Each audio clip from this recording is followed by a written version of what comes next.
Hello everyone, I am back with a new video. और इस video में मैं एम्स पीएससी नर्सिंग का जो आज सुबह पेपर हुआ है 12 जून को 2023 का हम पेपर डिस्कशन करेंगे, जिसमें 100% रियल पेपर होगा। 100% रियल क्यों लिखा है? क्योंकि सिर्फ क्वेश्चंस अवेलेबल नहीं है यहाँ पे, क्वेश्चन के साथ साथ ऑप्शंस भी अवेलेबल है। और ऐसे ऐसे ऑप्शंस मिलेंगे आपको यहाँ पे जो ऑप्शंस आपको एग्जाम में कंफ्यूज कर रहे थे, जो दो ऑप्शंस कंफ्यूज कर देते हैं ना कई बार, 2-3 ऑप्शन जिनके बीच में कंफ्यूजन होता है, वो सारे ऑप्शंस इस पेपर के अंदर अवेलेबल है। ठीक है, तो आपको पता लगेगा कि पेपर का लेवल क्या है। सिर्फ क्वेश्चन देख के आप पता नहीं लगा सकते ना कि क्या लेवल होता है, आप उसमें क्या कंफ्यूजन हो रहा है, क्या चीज़ें हो रही है, उसको देख के पता लगा सकते हो कि पेपर का लेवल क्या है। ठीक है, तो देखो, वैसे बायो का पेपर काफ़ी इजी आया था, कम्प्लीटली 100% एनसीईआरटी बेस्ड था पेपर। फिर बायो के बाद में जो आपका केमिस्ट्री है, केमिस्ट्री आपका मॉडरेट था। फिजिक्स जो है वो थोड़ी बहुत कैलकुलेटिव ज़्यादा थी, है ना, कैलकुलेटिव थी, इसके लिए थोड़ा ज़्यादा टाइम कंज्यूमिंग थी फिजिक्स। और जीके था, जीके भी नॉर्मल था, बहुत इजी था जीके। जीके का भी वीडियो मैं अपलोड कर दूंगी अभी कुछ टाइम बाद। इससे पहले हम बायो का कर लेते हैं स्टार्ट, है ना। चलो देखो, आप सबसे फर्स्ट क्वेश्चन, आप जैसे जैसे क्वेश्चन देखते जाओगे वैसे वैसे आपको पता चलेगा कि किस लेवल का कंटेंट है इस वीडियो के अंदर। आपको सारे क्वेश्चंस ऑप्शंस के साथ अवेलेबल हो रहे हैं। यहाँ पे बायो में जो 30 क्वेश्चंस आए थे ना, बायो में आपके एग्जाम में 30 क्वेश्चंस आए थे। इस वीडियो के अंदर आपको 30 के 30 क्वेश्चंस, कंप्लीट 30 क्वेश्चंस यहाँ पे मिल रहे हैं ऑप्शन के साथ। आप मैच कर लें, जिन्होंने एग्जाम दिया है ना वो अपना मतलब इतना याद तो होगा भाई, सुबह एग्जाम दिया, शाम को चेक कर रहे हो तो इतना तो याद होगा कि कौन सा क्वेश्चन था। वो आप लोग चेक करके देख लेना कि 30 के 30 क्वेश्चन सेम है क्या। अगर कुछ दिक्कत हो तो आप मुझे बता सकते हो कमेंट सेक्शन में, बाकी अपना स्कोर काउंट करके ज़रूर डालना कमेंट्स में। ठीक है, चलो स्टार्ट करते हैं। फर्स्ट क्वेश्चन था MOET फुल फॉर्म। MOET की फुल फॉर्म पूछी है आपसे, तो क्या है? Mutated ovulation embryo transfer, multiple ovum embryo transfer, multiple देखो म्यूटेटेड ये तो पहले ही गलत कर दिया। म्यूटेटेड क्या है भाई? ये भी म्यूटेटेड, ये दो गलत। अब कंफ्यूजन आपको होगा इन दो में, मल्टीपल ओवम एम्ब्रियो ट्रांसफर या फिर मल्टीपल ओव्यूलेशन एम्ब्रियो ट्रांसफर। तो ये जिसने रिवाइज किया है ना ढंग से, उसका सही होगा ये क्वेश्चन, जो कि इसका आंसर क्या है? करेक्ट आंसर है आपका मल्टीपल ओव्यूलेशन एम्ब्रियो ट्रांसफर। ठीक है, नेक्स्ट क्वेश्चन पे चलते हैं। नेक्स्ट क्वेश्चन जो है वो इस स्ट्रक्चर से रिलेटेड था, इसके ऑप्शंस मैंने आगे डाल दिए, आप एक बार देख लो। ठीक है, इस ऑप्शन से वैसे क्या ही फ़ायदा है, ये देखो, आपको बस इसके अंदर बताना है, ये मसल वाला जो चैप्टर है ना उसका, मसल फाइबर्स, मसल के जो मायोफिब्रिल्स, मायोफिलामेंट्स, वो सब होते हैं ना, उसके स्ट्रक्चर से रिलेटेड क्वेश्चन है। ठीक है, एनसीईआरटी का ऐसा डायग्राम उठ के आया था, पूछा था ये स्ट्रक्चर इसको क्या कहते हैं? इसको हम कहते हैं ट्रोपोनिन। इसको हम क्या कहते हैं? इसको कहते हैं ट्रोपोनिन। फिर इसके बाद में आपको पूछ लिया ये देखो, ये जो है ना हेलिकल स्ट्रक्चर्स जो है, ये बैंड लाइक हेलिकल स्ट्रक्चर्स है, इसको क्या कहते हो? इसको आप कहते हो ट्रोपोमायोसिन। ठीक है, अब इसके बाद में आपको पूछा ये जो है, ये देखो, ये जो ग्लोब्यूलर स्ट्रक्चर है, अगर आपको इनके बारे में पूछा, ये गोल गोल गोल गोल गोल गोल ये वाली स्ट्रक्चर है, ये आप इसको क्या कहते हो? इसको मैं कहती हूँ एफ एक्टिन। एफ एक्टिन क्यों? देखो ये है एफ एक्टिन, ये कैसे लगाया मैंने नाम एफ एक्टिन? आपको पता है क्या होता है? ये जो एक एक ग्लोब्यूल है ना, इनको हम कहते हैं जी एक्टिन, और ये सारे जी एक्टिन मिलके एक जो स्ट्रक्चर बनाते हैं उसको हम कहते हैं एफ एक्टिन। ठीक है, आपको बस इस तरह से इसमें नेमिंग करनी थी, लेबलिंग करनी थी, जो कि आप कर लोगे इजीली, है ना। नेक्स्ट क्वेश्चन पे चलें, ये आप इसके ऑप्शन देख लेना और मैच कर लेना, है ना। नेक्स्ट क्वेश्चन पे चलते हैं। ये ग्राफ आया था कंफर्मर, रेगुलेटर और पार्शियल रेगुलेटर से रिलेटेड, कुछ इस तरह से आपको ऑप्शन दिए हुए होंगे, आप ऑप्शन चेक कर लीजिए एक बार।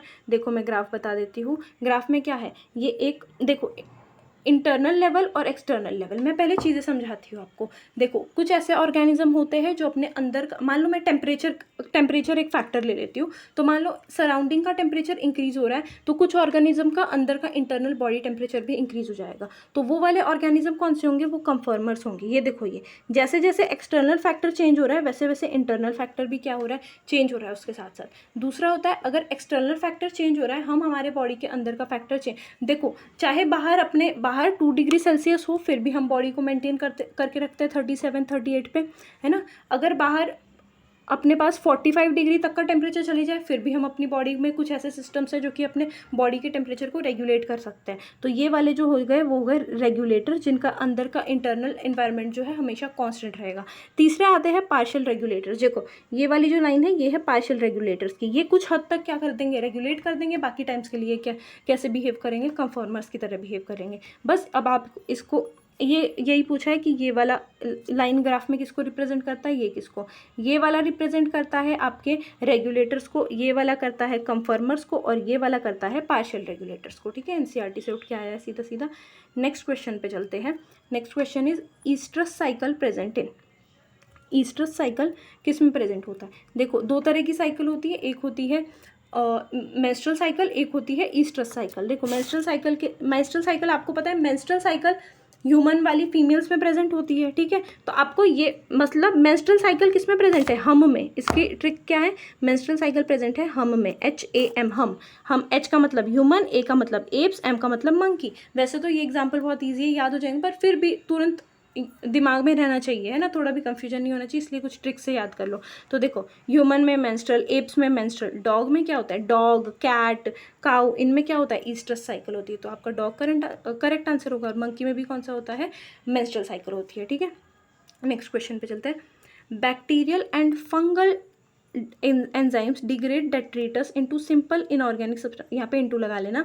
This process is called as, bacterial और फंगल एंजाइम को डिग्रेड करता, डेट्रीटस जो है, डेट्रीटस को बैक्टीरियल और फंगल एंजाइम डिग्रेड करता है। तो ये प्रोसेस किस में होती है, डीकम्पोजिशन में। अब यहाँ पे डीकम्पोजिशन के भी स्टेप्स दे रखे हैं, fragmentation, leaching, catabolism, humification. Fragmentation में क्या होता है, आप सिर्फ फ्रेगमेंट को तोड़ते हो, डेट्रीटस के डेड पार्ट को तोड़ते हो, इसमें कोई एंजाइम नहीं आता है। लीचिंग में क्या होता है, लीचिंग में वो जो इनऑर्गेनिक सब्सटेंस है उसको सॉइल तक पहुंचाया जाता है। फिर आया आपका कैटाबॉलिज्म, कैटाबॉलिज्म ही आपका करेक्ट आंसर होगा, क्योंकि कैटाबॉलिज्म में क्या होता है, एंजाइम्स की प्रेजेंस में उसको तोड़ा जाता है। ठीक है, नेक्स्ट ह्यूमिफिकेशन, ये भी अलग ही है। अगले क्वेश्चन पे चलते हैं, सेम एनसीईआरटी की डिट्टो लाइन थी वो। ठीक है, नेक्स्ट क्वेश्चन है सीक्वेंस, ये भी एनसीईआरटी एकदम। Sequence of communities that successively change in area is called as. आप देख रहे हो यहाँ पे ऑप्शन देख रहे हो, ecological succession, climax species, sere, pioneer species. ये दो चीज़ें तो हमें बिल्कुल कंफ्यूज नहीं करेगी, क्लाइमेक्स स्पीशीज़ और पायनियर स्पीशीज़। ठीक है, इसमें तो कंफ्यूजन होना ही नहीं है, ये दोनों तो है ही नहीं। हमें पूछा है सक्सेसिवली चेंज इन एरिया, है ना, तो चेंज इन एरिया। अब हम कंफ्यूज होंगे, इकोलॉजिकल सक्सेशन है या सेरे है। ये ऑप्शन देने वाले बहुत दिमाग लगा के ऑप्शन देते हैं। ठीक है, अब देखो सीक्वेंस ऑफ कम्युनिटीज़ बोला है तो आपका सॉरी ये इन दो में कंफ्यूज हो गया यहाँ पे ना, ये मैंने गलत मार्क कर दिया, अब मेरे वर्ड्स पे ध्यान दो। तो सीक्वेंस ऑफ कम्युनिटीज़ बोला है तो आपका सिरे होगा। अगर यहाँ पे स्पीशीज़ लिखा होता है, स्पीशीज़ और ऑर्गेनिज्म का कंट्रीब्यूशन लिखा होता है, तो हम क्या करते हैं, इकोलॉजिकल सक्सेशन टिक करते हैं ना। नेक्स्ट क्वेश्चन पे चलते हैं। नेक्स्ट क्वेश्चन क्या है आपका, ये है microsporangia located at the corners of anther, this structure is called as. ये कुछ इस तरह से होता है माइक्रोस्पोरेंजिया, एनसीईआरटी में है ना, इसमें 4 कॉर्नर्स होते हैं, इसलिए इसको हम क्या कहते हैं, 4 कॉर्नर वाली स्ट्रक्चर को टेट्रागोनल कहते हैं। इजी क्वेश्चन, बहुत ज़्यादा इजी था ये वाला क्वेश्चन। तो नेक्स्ट पे चलते हैं। ये देखो, ये नेक्स्ट क्वेश्चन, ये जो है ये स्ट्रक्चर से रिलेटेड आया था इससे, कि ये जो सेंटर वाली सेल है इसको मैं क्या कहती हूँ, मेगास्पोर मदर सेल। ये साइड में जो इसको नरिशमेंट दे रही है उनको क्या कहती हूँ, टेपिटम कहती हूँ। फिर ये जो सबसे बाहर है सिंगल लेयर, ये क्या है आपकी एपिडर्मिस है। फिर बाद में एपिडर्मिस के बाद में ये जो है ये वाली लेयर, ये क्या है, एंडोथीशियम है। फिर एंडोथीशियम के बाद में यहाँ पे जो बीच में सेल्स प्रेजेंट होंगी वो कौन सी होंगी, आपकी मिडल लेयर होगी। ठीक है, बस यही वाले इसको लेबल करना था, है ना, ये वाला क्वेश्चन था, इसको लेबल करना था। तो ये इसका ऑप्शन इसीलिए लाइन है क्योंकि ऑप्शन में कोई कंफ्यूजन वाली चीज़ थी ही नहीं, नॉर्मल लेबल करके टिक करना है आंसर। नेक्स्ट क्वेश्चन है which structure collects ovum after ovulation. Ovulation के बाद में कौन सी स्ट्रक्चर ओवम कलेक्ट करती है। ये देखो, कुछ फीमेल रिप्रोडक्टिव ट्रैक्ट जो है वो कुछ इस तरह से होता है। ठीक है, सॉरी ये क्या बना दिया मैंने, फीमेल रिप्रोडक्टिव ट्रैक्ट बना रहे हैं हम, जैसे ये देखो ये कुछ इस तरह से होता है। यहाँ पे ओवरी लगी है मान लो, है ना, ये ओवरी है, ओवरी से जो है ओवम कलेक्ट करके यहाँ ले जाया जाएगा। तो ओवम कलेक्ट कौन करेगा, यहाँ से ये जो है फिंगर लाइक स्ट्रक्चर्स दिख रही है ना, ये कलेक्ट करती है, इन्हें हम क्या कहते हैं, फिम्ब्रे कहते हैं। सीधा सीधा एनसीईआरटी का क्वेश्चन है। एनसीईआरटी क्या यार, ये तो बहुत ईजी चीज़ है ना, फिम्ब्रे आंसर आ जाएगा। नेक्स्ट क्वेश्चन पे चलते हैं। Disease related to thyroid, thyroid से रिलेटेड डिजीज़ क्या, एक्रोमेगाली नहीं, ये तो ग्रोथ हार्मोन से रिलेटेड है। ट्यूबरक्लोसिस नहीं, आर्थराइटिस नहीं, गॉइटर जो है ये थायराइड से रिलेटेड डिजीज है। ठीक है, इसके एक्स्ट्रा सिक्रीशन की वजह से होता है गॉइटर।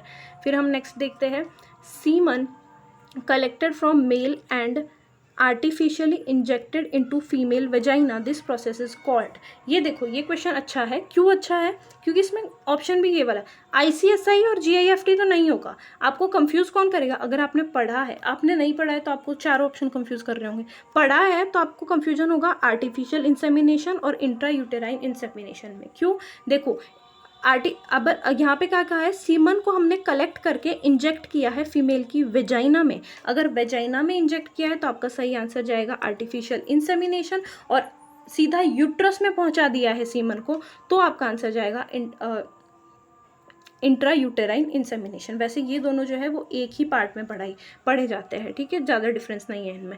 नेक्स्ट क्वेश्चन देखते हैं, ये क्वेश्चन बहुत बार रिपीट होता है हिम्स वाले एग्जाम में। DNA fingerprinting is discovered by Alex Jeffrey, है ना, ये तो आता होगा सबको, ईजी क्वेश्चन है। नेक्स्ट पे चलते हैं। Negatively charged DNA is wrapped around the histone octamer to form negatively charge. ये देखो कुछ इस तरह से आपका जो ये है आपका हिस्टोन ऑक्टामर, इसके ऊपर ये जो DNA है ये कुछ नेगेटिवली चार्ज DNA है, ये रैप हो गया है स्टोन के ऊपर। तो इस कंप्लीट स्ट्रक्चर को आप क्या कहते हो, इस कंप्लीट स्ट्रक्चर को हम कहते हैं न्यूक्लियोसोम। NCERT में है तो डायग्राम भी है पूरा पूरा, एकदम ईजी है। नेक्स्ट क्वेश्चन पे चलते हैं। Functional residual volume, functional residual volume, ले दे के मेरे लंग्स के अंदर कितना वॉल्यूम रह जाता है। रेजिडुअल तो रहता ही है, अगर मैंने बहुत एक्सपिरेटरी रिजर्व वॉल्यूम, मतलब मैंने फोर्सफुल एक्सपिरेशन किया, उसके बाद में रेजिडुअल वॉल्यूम तो है मेरे लंग्स के अंदर, लेकिन फंक्शनल रेजिडुअल मतलब नॉर्मल एक्सपिरेशन के बाद में कितना वॉल्यूम है, वो क्या है, ERV expiratory reserve volume plus RV reserve volume. ये होगा आपका करेक्ट आंसर, ठीक है। नेक्स्ट क्वेश्चन पे चलते हैं। Variety of cauliflower is, cauliflower की वैरायटी कौन सी है इनमें से। कॉलीफ्लावर की दो वैरायटी होती है, एक होती है पूसा शुभ्रा और एक होती है पूसा स्नोबॉल, है ना। तो देखो इसमें क्या है, पूसा शुभ्रा आपको दिया हुआ है, सीधा यही करेक्ट आंसर हो जाएगा। बाकी ये पूसा कोमल जो होती है काउपी की होती है, हिमगिरी जो है वो भीट की होती है। आपका आंसर क्या जाएगा, पूसा शुभ्रा, है ना। नेक्स्ट क्वेश्चन पे चलते हैं। ये क्या है, स्टैटिन्स प्रोड्यूस्ड बाय, स्टैटिन्स का कौन प्रोड्यूस करता है, ट्राइकोडर्मा पॉलीस्पोरम, नहीं, ये तो साइक्लोस्पोरिन A प्रोड्यूस करता है। नेक्स्ट है मोनास्कस परप्यूरस, बिल्कुल करेक्ट आंसर, मोनास्कस परप्यूरस क्या करता है, स्टैटिन प्रोड्यूस करता है, और ये स्टैटिन का काम क्या होता है, ब्लड कोलेस्ट्रॉल लोअरिंग एजेंट होता है स्टैटिन, ठीक है। नेक्स्ट है एस्परजिलस नाइगरस, ये सिट्रिक एसिड, और क्लोस्ट्रीडियम ब्यूटाइरिकम, ये क्या ब्यूटाइरिक एसिड प्रोड्यूस करता है। बिल्कुल ईजी क्वेश्चन था। नेक्स्ट क्वेश्चन नंबर 17 हम देख लेते हैं। Cellulose is a polymer of, cellulose किसका, ग्लूकोज का पॉलीमर होता है। बिल्कुल इजी क्वेश्चन है, ठीक है। ये मैं वीडियो मतलब मैंने यहाँ तक रिकॉर्ड कर लिया था और इसके बाद में मुझे वापस शूट करना पड़ रहा है क्योंकि मैं इसमें वीडियो स्क्रीन रिकॉर्ड ही नहीं हुआ था, मेरा कुछ प्रॉब्लम हो गया था। तो आप देख रहे हो मेहनत तो है यार, थोड़ा सा देख लेना। पूरा पेपर ईजी था, कम्प्लीटली NCERT बेस्ड है। एंड तक देखो वीडियो को और बने रहो, और अपना स्कोर जो है वो पक्का कमेंट सेक्शन में डाल देना, ठीक है। चलो नेक्स्ट क्वेश्चन देखते हैं। नेक्स्ट क्वेश्चन है, xylem and phloem within vascular bundle are arranged in an alternate manner. Alternate manner में मैंने जाइलम और फ्लोएम को वेस्कुलर बंडल के अंदर अरेंज किया along different radii. This arrangement is called as, अलग अलग रेडियस के ऊपर। देखो ये क्या चीज़ कह रहा है, ये जैसे कि आपका वेस्कुलर बंडल है, यहाँ पे मान लो मैंने जाइलम रख दिया, यहाँ पे मैंने फ्लोएम रख दिया, ये हो गया मेरा फ्लोएम, है ना। ऐसे मान लो ये फ्लोएम है, ये फ्लोएम है, ये फ्लोएम है, फिर जाइलम जाइलम। तो देखो इस रेडियस के ऊपर तो जाइलम जाइलम है, इस रेडियस के ऊपर फ्लोएम है, मतलब अलग फ्लोएम और जाइलम अलग अलग रेडियस के ऊपर है। तो इस तरह का अरेंजमेंट कौन सा अरेंजमेंट होता है, रेडियल अरेंजमेंट होता है। आ गया आंसर। कॉन्जॉइंट क्लोज और कॉन्जॉइंट ओपन क्या होता है, ये भी एक बार बता देती हूँ। ये जैसे यहाँ पे कॉन्जॉइंट क्लोज और ओपन कुछ इस तरह से होता है। मान लो एक तरफ जाइलम आ गया, एक तरफ यहाँ पे मान लो फ्लोएम है, यहाँ पे अगर जाइलम है ना। अगर ये बीच में ये वाला जो कैम्बियम है ये एब्सेंट है, कैम्बियम नहीं है, तो वो क्या हो गया, कॉन्जॉइंट क्लोज हो गया। और अगर यहाँ पे कैम्बियम प्रेजेंट है तो वो कॉन्जॉइंट ओपन हो जाएगा, ठीक है। लेकिन इस क्वेश्चन का आंसर रेडियल जाएगा क्योंकि इसमें ये तो सेम रेडियस पे हो गया ना, इसमें तो सेम रेडियस पे प्रेजेंट ही नहीं है ना। नेक्स्ट क्वेश्चन पे चलते हैं। Example of ciliary movement is, ciliary movement का एग्जाम्पल क्या है, cytoskeletal movement with the help of microtubules. अब इसमें देखना कहाँ कंफ्यूज कर रहा है आपको, सुनो ध्यान से। पेपर इजी होता है लेकिन कुछ कुछ चीज़ें होती हैं छोटी मोटी जो कंफ्यूज कर देती है, जिससे आप अगर 30 में से 30 क्वेश्चन कर सकते हो तो भी बहुत सारे गलत करके आ जाते हो, ठीक है। देखो example of ciliary movement is cycloskeletal movement with the help of microtubule. Next is removal of dust particle from trachea, movement of food in gullet or none. देखो सीलियरी मूवमेंट में हमने एग्जांपल्स देखे थे, दो थे, एक तो क्या था removal of dust particle from trachea और दूसरा क्या था ओवम जो है उसका ट्रांसफर होता है ना फेलोपियन ट्यूब के अंदर, ओवम का जो मूवमेंट होता है वो भी सीलियरी मूवमेंट का एग्जाम्पल है। तो उस हिसाब से आपका आंसर चला जाएगा बी, जो कि क्या है removal of dust particle from trachea. लेकिन देखो सीलियरी मूवमेंट सुनते ही वहाँ एग्जाम होता, अब यहाँ तो इजीली ये आंसर कर दिया मैंने, पर एग्जाम होता तो ये चीज़ कंफ्यूज होता कि सीलियरी मूवमेंट, साइटोस्केलेटल मूवमेंट दे रखा है, माइक्रोट्यूबुल्स दे रखा है, तो बहुत सारी चीज़ें सीलिया से मैच कर गई ना, तो आपका 50-50 हो जाएगा कि यार ये वाला आंसर लगाओ या ये वाला आंसर लगाओ, ठीक है। फिर जो जिसका ज़्यादा टाइम रिवाइज किया होगा वो बिल्कुल एकदम से बी ऑप्शन पे टिक कर देगा, है ना। नेक्स्ट क्वेश्चन पे चलते हैं अपन। ये मैं छोटे मोटे कन्फ्यूजन्स बता रही हूँ जो हो सकता है आपको, है ना। हो सकता है कि आपने अच्छे से पढ़ा हो तो आपको ना हुआ हो ऐसा कन्फ्यूजन, तो वो तो अच्छी बात है। Sequence of 5 phases of prophase 1। Prophase 1 के 5 फेजेस, क्या ट्रिक होता है, लता ज़रा पानी दे दो ना, लता लेप्टोटीन, ज़रा जाइगोटीन, पानी पेकाइटिन, दे दो क्या है, डिप्लोटीन पहले आता है, फिर आता है डाइकाइनेसिस, है ना, डाइकाइनेसिस आता है बाद में। तो देख लो अब लेप्टोटीन, जाइगोटीन, सॉरी ये हो गया आपका लेप्टोटीन, जाइगोटीन, पकाइटिन, डाइकाइनेसिस, डिप्लोटीन। अब जो जिसने आगे वाले ऑप्शन नहीं पढ़े उसने तो कर दिया टिक, क्योंकि उसने ध्यान नहीं दिया यहाँ पे डाइकाइनेसिस और डिप्लोटीन है, जबकि डाइकाइनेसिस बाद में आएगा और डिप्लोटीन पहले आएगा, तो ऐसा ऑप्शन ढूंढो ना, लेप्टोटीन, जाइगोटीन, पकाइटिन, डिप्लोटीन, डाइकाइनेसिस। आपका थर्ड ऑप्शन क्या हो जाएगा, करेक्ट हो जाएगा। ये वैसे क्वेश्चन था नहीं गलत करने वाला, ईजी था क्वेश्चन बहुत, लेकिन फिर भी हो जाता है जल्दी जल्दी में सिली मिस्टेक्स, है ना। नेक्स्ट क्वेश्चन पे चलते हैं अब हम। इन केल्विन साइकिल के अंदर primary acceptor of CO2 is, CO2 का प्राइमरी एक्सेप्टर कौन है ना। देखो ये भी बहुत इजी NCERT वाला ही क्वेश्चन है ना, और सीधा सीधा एक हेडिंग के अंदर बनाया हुआ है, ये इतना वैसे वाला है, उठा हुआ ऊपर का क्वेश्चन है बहुत। राइबुलोज 1 एक बार पढ़ा हुआ होना चाहिए चैप्टर। राइबुलोज 1,5 बिसफॉस्फेट, बिल्कुल सही आंसर। ये तो इसी का तो कार्बोक्सिलेशन जब होता है राइबुलोज 1,5 बिसफॉस्फेट, ये एक्सेप्ट कर लेगा CO2 को एक्सेप्ट कर लेगा तो इसका कार्बोक्सिलेशन हो जाएगा, और कार्बोक्सिलेशन होने के बाद में ये क्या बना देता है, फोस्फोग्लिसरेट बना देता है, ठीक है। नेक्स्ट क्वेश्चन पे चलते हैं, क्या है ये। In Calvin cycle primary acceptor of CO2 is, अरे वही क्वेश्चन वापस आ गया, सॉरी। अब चलते हैं अपन नेक्स्ट क्वेश्चन पे। इन सिट्रिक एसिड साइकिल मतलब Kreb cycle the only molecule of GTP is synthesize during which step. बहुत मतलब वैसा है, नॉर्मल क्वेश्चन है, ठीक है। देख NCERT के एकदम ऊपर ऊपर लिखा हुआ है, क्यों, सक्सिनिक कोए और सक्सिनिक एसिड जो होता है, मैंने तो ऐसे ध्यान रखती हूँ उस चीज़ को, मतलब रखा था कि SS जो होता है उसके बीच से GTP निकाल दो, SS के बीच से कुछ निकाल दिया हमने, ठीक है।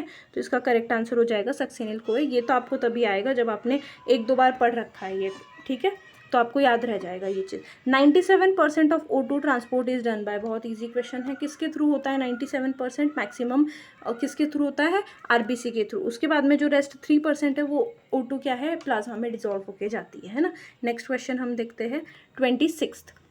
विच of the following is character of kingdom Animalia, which of the following is character not नहीं है बीच में, ये ध्यान दो। एनिमल किंगडम का एब्सेंस ऑफ न्यूक्लियर मेम्ब्रेन, क्यों भाई, न्यूक्लियर मेम्ब्रेन एब्सेंट किस में होती है, प्रोकैरियोट में। एनिमल किंगडम तो यूकैरियोट है, एनिमल्स जो यूकैरियोटिक होते हैं, गलत हो गया। प्रेजेंस ऑफ सेल वॉल, ये तो प्लांट में होता है, गलत हो गया। प्लांट में औरों में भी होता है, सॉरी, लेकिन एनिमल्स में एब्सेंट होती है सेल वॉल। नेक्स्ट है absence of cell wall absent होगी प्लांट में, बिल्कुल सही, सी आपका करेक्ट आंसर होगा। फोर्थ क्या दे रखा है, ऑटोट्रॉफिक होते हैं क्या, हम खुद का खाना खुद थोड़ी ना बनाते हैं, पेड़ों पे, एनिमल्स पे, कितनी सारी चीज़ों पे डिपेंडेंट है अपन तो। नेक्स्ट क्वेश्चन पे चलते हैं 27 क्वेश्चन नंबर। अब देखो, विच of the following which is not a feature of non कोडेट्स, है ना। आप देख रहे हो इन जितना भी मैंने अभी तक क्वेश्चंस करवाए हैं उनके अंदर आपको सारे ऐसे ऑप्शंस इन्वॉल्व किए हैं मैंने जो कि एग्ज़ाम में आए थे और जिनके अंदर आपको कंफ्यूजन हो सकता है, ठीक है। तो ये चीज़ कलेक्ट करने में और मुझे बनाने में बहुत ज़्यादा एफर्ट्स लगे हैं, तो आप इस चीज़ के लिए मतलब मेरे से थोड़े कनेक्टेड रहिए और चैनल को सब्सक्राइब कर लीजिए, लाइक वगैरह कर दो, थोड़ा शेयर कर दो, ठीक है, इधर उधर मुझे ठीक लगेगा। और ये वीडियो कंप्लीट होने के बाद में अपना स्कोर काउंट करके कमेंट सेक्शन में ज़रूर डाल देना, है ना। चलो स्टार्ट करते हैं ये question. Which of the following which is not a feature of non coded. Non coded का फीचर नहीं है। Gills not a feature of non coded, ठीक है, ये ध्यान देना है, नॉन कोडेड का फीचर नहीं है। गिल्स स्लिट्स आर एब्सेंट होते हैं क्या नॉन कोडेड में? सोचो, ये तो इसी का फीचर है। नॉन कॉर्डेट में गिल स्लिट क्या होते हैं? एब्सेंट होते हैं, है ना। Not a feature of non caudate, non caudate का फीचर नहीं है। हाँ, heart is dorsal, central nervous system is dorsal, आ गया ना। Central nervous system is ventral. तो नॉन कोडेट में सेंट्रल नर्वस सिस्टम क्या होता है? वेंट्रल होता है। डोर्सल किसके अंदर होता है? कोडेट्स में होता है। तो आ गया आपका आंसर, ठीक है ना। नेक्स्ट क्वेश्चन नंबर 28 पे चलते हैं। Mango belongs to which of the following family. Living world का क्वेश्चन है, फर्स्ट चैप्टर, बहुत इजी है, टेबल से आया सीधा सीधा उठ के। होमोनिडी किसका है? होमोसेपियंस की है फैमिली। म्यूसीडी किसकी है? मक्खी की है ना। वो जो ह्यूमन फ्लाई है, ह्यूमन फ्लाई, फ्लाई। और तीसरा क्या है? एनाकार्डिएसी, यही तो होगा आपका मैंगो का। एनाकार्डिएसी है मैंगो की फैमिली। नेक्स्ट पे चलते हैं। अरे ये दोनों गलत ऑप्शन है, ये मैंने उसके लिए लगाया। Okay. In unfavourable condition amoeba secretes 3 layer hard covering. Unfavourable condition में स्यूडोपोडिया को तो क्या कर लेता है? बंद कर लेता है। 3 लेयर की हार्ड कवरिंग सीक्रेट करता है। इस फेनोमेना को क्या कहते हैं? एंसिस्टेशन कहते हैं ना। अब आपको ये हो सकता है कंफ्यूजन कि एंसिस्टेशन आएगा या स्पोरुलेशन आएगा, ठीक है। अनफेवरेबल कंडीशन में स्पोर्स तो प्रोड्यूस ही नहीं करेगा, फिर वो क्या करेगा? आपका 3 लेयर बना लेगा बाहर, तो वो हो जाएगा आपका एंसिस्टेशन। स्पोरुलेशन क्या होता है? सॉरी, अनफेवरेबल कंडीशन में स्पोर प्रोड्यूस नहीं करेगा, ये चीज़ मैंने गलत बोल दी, आई एम रियली सॉरी। ये एंसिस्टेशन होगा। 3 लेयर की हार्ड कवरिंग बनाना एंसिस्टेशन होता है। ये जो स्पोरुलेशन वाला प्रोसेस है ये अलग है। स्पोर्स को सेल बर्स्ट होती है और स्पोर्स रिलीज होते हैं, उससे कहते हैं स्पोरुलेशन। तो ठीक है, फीजन और बर्डिंग में तो क्या ही, अनफेवरेबल कंडीशन में थोड़ी ना होता है फीजन और बर्डिंग। अमीबा की बात चल रही है, ठीक है। नेक्स्ट क्वेश्चन देखते हैं। नेक्स्ट और लास्ट क्वेश्चन है ये। Plant growing in swampy areas many roots come out. अच्छा, ऐसे प्लांट जो स्वैम्पी एरियाज में होते हैं उनमें बहुत सारे रूट्स बाहर निकल जाते हैं of the ground and grows vertically, such roots are called as. बाहर निकल, ऐसे है ना, ये जो स्वैम्पी एरिया में ये पेड़ है, इससे जो रूट है ऐसे बाहर निकल जाती है और ऐसे ग्राउंड के ऊपर आ जाती है। इसके ऊपर कुछ पोर्स होते हैं। इन रूट्स को क्या कहते हैं हम? ये राइजोपस जैसे प्लांट्स में प्रेजेंट होती है। इन रूट्स को हम कहते हैं न्यूमेटोफोर, ठीक है। सिंपल क्वेश्चन था, आंसर आ जाएगा इसका न्यूमेटोफोर्स। इसमें आप कंफ्यूज हो सकते हो क्योंकि इसमें राइजोफोर्स भी एक ऑप्शन दिया हुआ था। राइजोफोर्स जो है, राइजोपस जो है वो उसका प्लांट होता है, तो इसलिए उससे रिलेटेड, उसके नाम से रिलेटेड ऑप्शन था। तो आप मे भी कंफ्यूज हो सकते हो अगर आपने रिवीजन नहीं किया हुआ है तो इन दोनों में से क्या है, लेकिन दिख रहा है ये तो ईजी है, न्यूमेटोफोर्स ही होगा, ठीक है। देख रहे हो आप, ये हो गया है ख़त्म। हमने कंप्लीट देखो 30 क्वेश्चंस कर लिए हैं इसमें, है ना, जो कि समझ रहे हो आप। एक कंप्यूटर बेस्ड एग्ज़ाम का मेमोरी बेस्ड लेवल पे आप कंप्लीट पेपर सॉल्व कर लेते हो, वो भी ऑप्शन के साथ। तो कितनी वैसी वाली चीज़ है ये तो। और ये चीज़ कलेक्ट करने के लिए भी मुझे बहुत मेहनत लगी है, तो प्लीज़ थोड़ा बहुत अप्रिशिएशन देना मुझे कमेंट सेक्शन में। बाकी कोई दिक्कत नहीं है, आप अपना पेपर जो है वो मैच करो, क्वेश्चन इसके साथ मैच करो 30 क्वेश्चन के साथ, और कमेंट सेक्शन में डालो कि आपके कितने सही हुए हैं, कितने गलत हुए हैं, कितने नेगेटिव मार्किंग हो रही है। नेगेटिव मार्किंग 1/3 से काउंट करना है, ठीक है। 1/3 आपको माइनस करना है एक क्वेश्चन के लिए। अपना वो डाल दो कितना आपका स्कोर हो रहा है। बाकी मैं जीके का वीडियो भी कुछ देर में अपलोड कर दूंगी, और इसके बाद में मैं फिजिक्स और केमिस्ट्री का भी वीडियो ऐसे ही ऑप्शंस के साथ कंप्लीट अपलोड कर दूंगी, ठीक है। Thank you so much for watching this video, और आगे जुड़े रहो चैनल से, और अपने फ्रेंड्स में और जो आपके जूनियर्स हैं जो आगे ये एग्ज़ाम देने के लिए सोच रहे हैं उनके साथ भी शेयर कर दो, ठीक है, ताकि उनको पेपर के लेवल का पता रहे। Thank you so much.